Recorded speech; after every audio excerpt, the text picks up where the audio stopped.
Our next guest started as a musician and songwriter in a touring rock band, DJ'd at Ultra Music Festival and on radio shows. He opened Plush recording studios in Florida, worked with J-Lo, Sia, Nicki Minaj, Justin Bieber, and John Legend, to name a few. He's the global vice president of A&R for Warner Music Group. Please welcome Aton Ben Horin. Shalom. Shalom. Thank you for having me. Of course. Thanks for being here. How are you? Thank God. Good. Thank God. How are you doing these days? Crazy times. Crazy times. But making the best of it. And yeah, I'm sure. And you were born here, but your parents are Israeli? So I was born in Miami. Actually. In Miami? Yep. My parents lived most of their life in Israel. But my father is Moroccan. Like us? Yeah. And my mom's Egyptian. Oh, wow. And yeah, so they speaking Hebrew at home growing up or English? A combination. Both? Yeah. So I have a serious question. I know all the Israelis ask you that, but you know, I truly feel like I'm a non-discovered amazing singer, and I was wondering if you could make me a hit, Aton. What do you say? That's the reason I came, actually. Exactly. There we go. No need for all the rest of my questions. Word on the street, Exactly. So you really had an incredible musical journey from where you started getting to where you are today. At what age did you start having a passion for music? Well, it's funny. I ended up my first like music experience was the school choir when I was really young. I was like, I think between like 10 and 13. I learned, it kind of gave me a head start on hearing harmonies. So that was like my first thing, but wow. I wasn't still like obsessed with it. Like this is what I want to do for a living. And then I took 2 years of piano. I always like loved music, but I wasn't like thinking of it as a career. And believe it or not, I played ice hockey.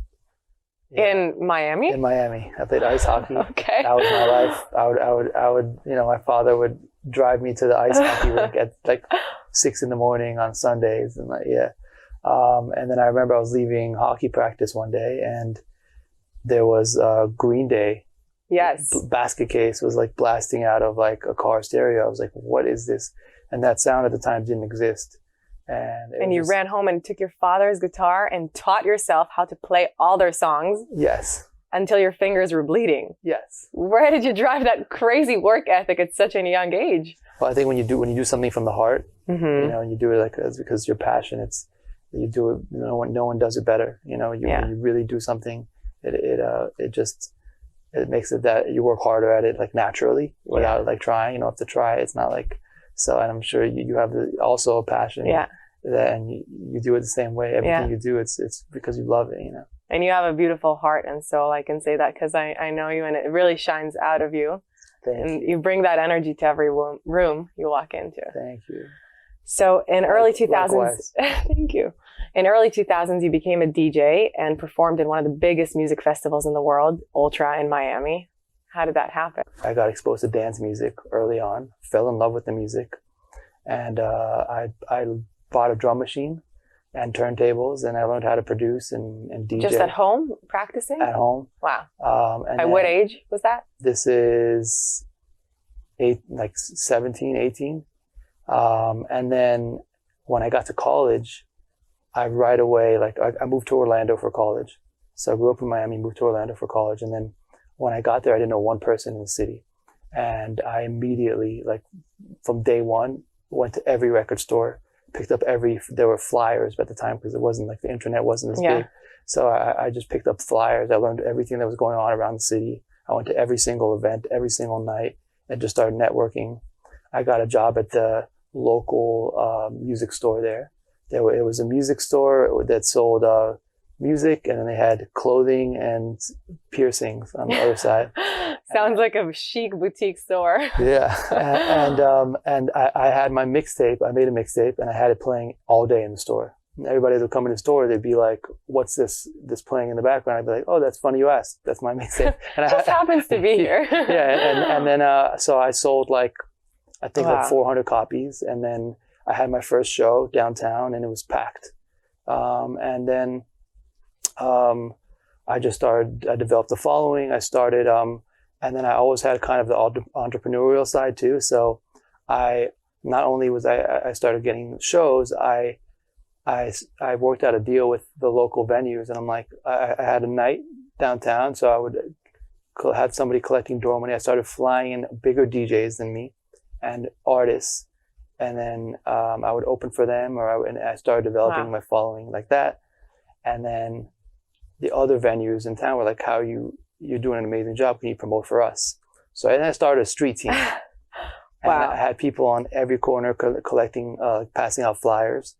And then eventually I also became the regional manager of promotions for Ultra Music Festival. You were hustling. I was hustling. So you said you did everything you could to survive off of music. What did that entail? Any crazy jobs, or was this the craziest one? I mean, this was one of them. Like I would literally be like, I remember we would, 40,000 flyers would come to my doorstep, and I had people on every corner downtown. And I would go, if there was an event going on, I would go at 12 a.m.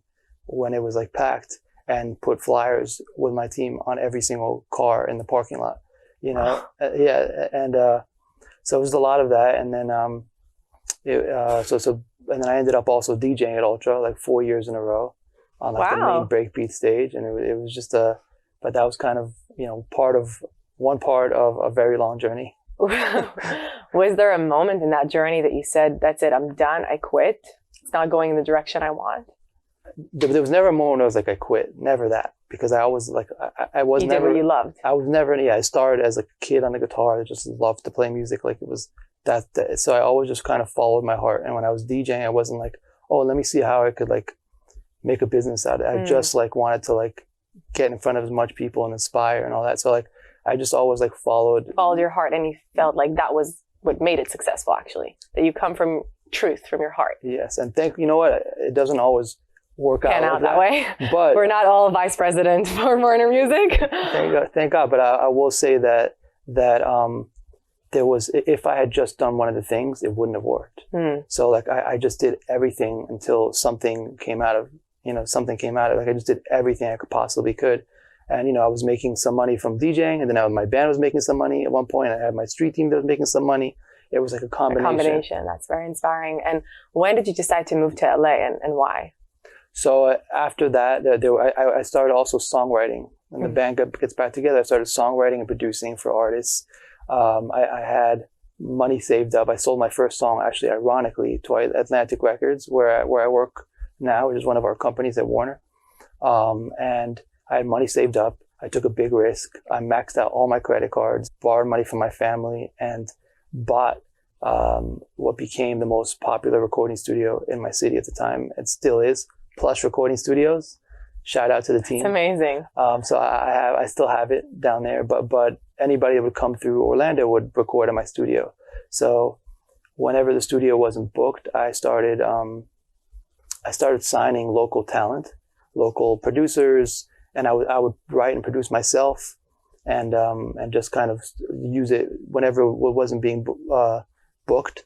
And I eventually developed an artist. I found an artist, developed it from scratch. She was a 14-year-old, kind of like pop rock project. And I wrote and produced this song, and I was the manager, and the whole thing like went viral, and there was like a huge bidding war. And I signed a deal with Universal Motown for this artist, and moved to LA, hired someone to run my studio. And growing. Yes. Moving up. Yeah. But that's what got me to LA basically. And then, you know, that wasn't even when I made it, you know, like when I got to LA, I spent 8 months on that project, and I got to meet a lot of more of the writing and producing community, which is a great thing, which applies to my job now. But you know, we were about to go to radio with like the first single, and then they restructured Universal, and then all of a sudden, like the CEO left the company, and there was a bunch of different things. And I was like, man, I just spent 2.5 years on this project. I'm in LA. What do I do now? You know, so I still didn't make it, you know? Like, yeah. You know, I mean, I had some success, but I still wasn't like, my God. Like. And around that time is when you had a very special trip in Jerusalem that was very influential for you. Oh, this is backtracking. That's a whole other story. I could tell that story. Well, what happened there? I'm curious. So no, right around the time I got to like 26, I was, you know, we would go to Israel probably every other year, with my family, and it was a lot of I was always close to Judaism, but it was kind of like a side thing for me. It wasn't the focus, you know. And I ended up on this one trip. I saw a lot of things in 24 hours in Jerusalem that got me to start thinking more about it.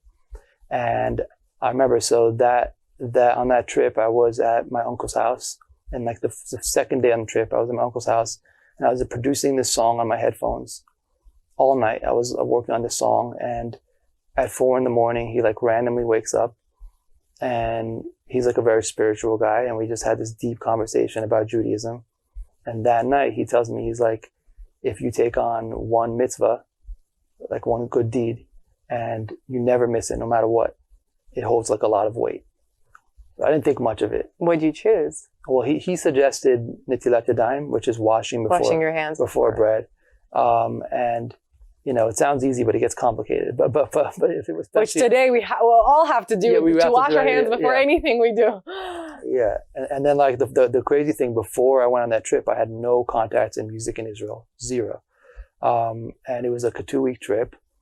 And by the end of the trip, I ended up writing 2 songs for one of the biggest artists in the country, Shiri Atias. And then I got to LA, and I sold my first song to Atlantic Records. And then this crazy series of events. There's a whole other crazy story of how I got the studio, aside from but that's all this crazy stuff started happening. And right after you took that. Yeah, and you can call it a coincidence, you call it whatever you want. I don't believe in coincidences. I believe that everything happens for a reason. And when we put our intention and our heart is invested, you know, something special is going to happen. And like you said, you really changed your role in the music industry every few years, right? From singer to DJ to music producer, and now being the global vice president for Warner Music. How did you build yourself anew every time? I think it's like I didn't plan. That's probably not the best advice to give someone, you know. But I just followed my heart every step of the way. And you know, now when I look back, I'm like, oh, if I hadn't done this with my band, I wouldn't know how to explain to my artists what happens in this case. If I wasn't a studio owner, I wouldn't know how to do this. If I wasn't a producer, songwriter, I wouldn't know how to give notes on the songs and structure and all that. So now I can connect the dots and do, you know, everything, you know, my job the best I can, you know, because of that. And when was the first moment you felt successful?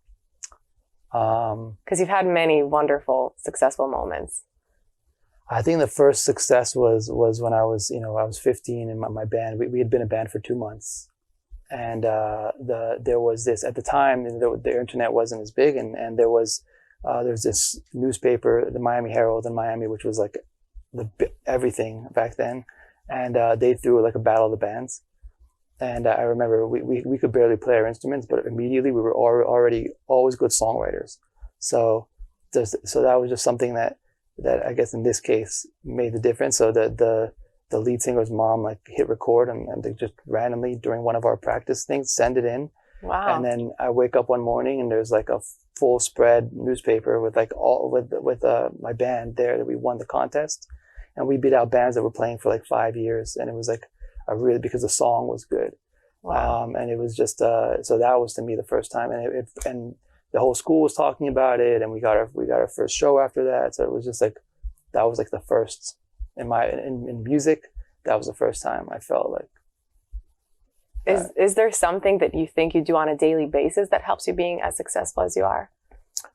I think, you know, I really, again, it's just because I love it. I do it. I work harder at it. Mm-hmm. But I also think I remember where I came from. I remember my roots, and I think because I was on the other side of the fence, because I was an artist, because I was a songwriter that was struggling, and because I went through the struggle and hard times with it, and had no stability for the majority of my career. Mm-hmm. I think that I take it a lot more seriously, and it's a big responsibility what I do, because it's people's like. It's a way of life for you. Well, it's people's. It's not even about me. It's about the people that are sending me music. Mm-hmm. It's their livelihood, and it's their like you know, dreams. So I have a responsibility to like listen to everything that comes in, and respond. And you know, there's so much stuff that comes in though, so I can't always respond, but I listen to everything. And so for an up-and-coming artist that dreams of being signed by Warner Music, What do you recommend doing? How should they put themselves out there? Well, I think, first of all, we're living in an amazing time where you can literally just post something and it can go viral without you even, intending that, because whether it's something if it's something people want to share, and there's also research people that they just, like, we have research people that just detect spikes early on and trends and stuff. So our job is to find you. So just create and put it out there on YouTube or wherever. Create, put out, but I think you also have to kind of A&R yourself. A&R is what the kind of. Tell us what does it stand for, just in case. It stands for artist and repertoire, and it's the music side of the record label. So my job is basically to find new talent to sign to the record label, and also most of my time is spent with our artists, either in the studio or finding them hits to record, or in the studio with them, guiding them through the recording process, helping them find hits, putting them with great writers and producers, or just helping them see their own vision. Every artist has different needs. But I feel like, go ahead. And you were working actually with the biggest artists in the world, with J-Lo and Sia and Nicki Minaj and Justin Bieber, and the list goes on and on and on. What would you say all these successful artists have in common? Being an artist is not an easy job. I mean, they really have, like, I mean, it's like every fiber of them has to be like in it, because without that it doesn't work. I'll say that. I mean, I was an artist, but I didn't even get to the level of success that they have, and for them it's just like, there's not one moment where there's nothing going on. There's always something to do. Always working. Yes. The song Talk Dirty, which I love, was a major success, now with over 400 million views on YouTube. How did that process go? What does making a hit look like? So Talk Dirty was my first actual hit as an A&R. So for me, it's like a special song for me because it was my first hit. But that was, so that every one of my hits came together totally different.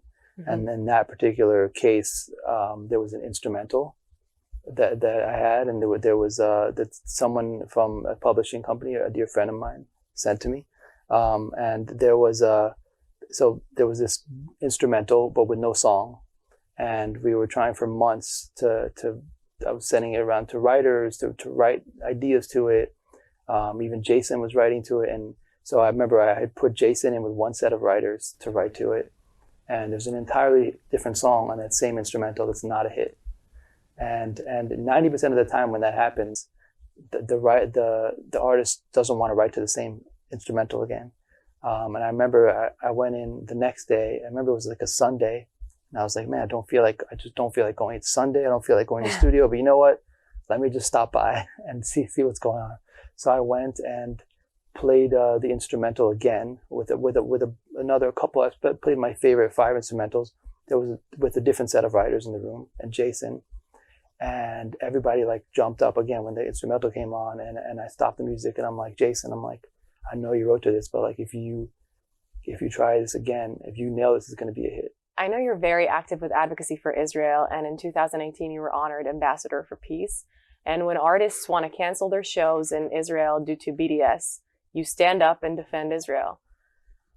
Were there times where you were able to convince an artist that didn't want to perform in Israel to actually come and perform? I've suggested to people that they should perform. I mean, but anyone that hasn't seen Israel should go see it. And there's so much misinformation out there, mm-hmm. and very skewed and just really like fake news, I know. But I think everybody should go see firsthand. I agree. And I mean, I was in the studio. One of the most amazing shows I saw when I was in Israel was I was with Flo Rida when he performed, and it was incredible. And I was in the studio with him. I remember it took about a year, but about a year before that, I was in the studio with him. I was like, Flo, you perform in Dubai, you perform in all these different places. Have you ever been to Israel? He goes, Israel? Hell no. I'm like, what do you mean? He's like, I'm not going there. He's like, they got the all this crazy. I'm like, what do you picture? Like a desert and like a war zone. And a war zone. He's like, yeah. I'm like, no. You don't understand. Like, Tel Aviv is like, South Beach. Like there's like, there's amazing food and like the nightlife and the culture. And like, he's like, really? And then the engineer chimes in and he's like, Flo, you never been to Israel? He's like, are you Christian? He goes, yeah. Oh, you got to go see where Jesus walked. And he's like, oh my God, I got to go to Israel. So I think, and then. So thanks to you, he was more open to it. I don't know if it's. He was more open to it. I don't know. I'll give you the credit. It's fine. But that was one of the most incredible shows that there was such an energy that night. And actually, it's funny, while we're on the topic of that night, this is when I kind of noticed that there was a problem all at the same time. Because he gets off the stage, he has an incredible show, and he posts a picture to his social media. I'm in Jerusalem, Israel, where Jesus walked. Mm-hmm. And he's like so happy, and he had like a life-changing experience. And I noticed that he started to get attacked in the comments, not even by real fans, just like very organized attacks in the comments, like, shame on you, how dare you, I'm unfollowing, it's not Israel, it's Palestine, Israel doesn't exist, all this stuff. And then I noticed that like 10 minutes later, the social media person, to be politically correct, took out the word Israel from the post, just Jerusalem, he left Jerusalem. And I was like, well, that's weird. And then, so I mean. But I'm glad he came and saw it for himself. Yeah, he saw it for himself. Saw the beautiful side of Israel. Yeah. So you've really excelled in every aspect of the music industry. Is there another dream? I think my next dream is to have a family. I wish that for you. You deserve that. You're an amazing, humble, grounded, down-to-earth person. Well, I have a family, but to have my own. Yeah, I know, to create your own family. Aton, thank you so much for being with us. Thank you for having me. Thank you. And thank you to our audience for tuning in. We'll see you on our next episode of Road to Success.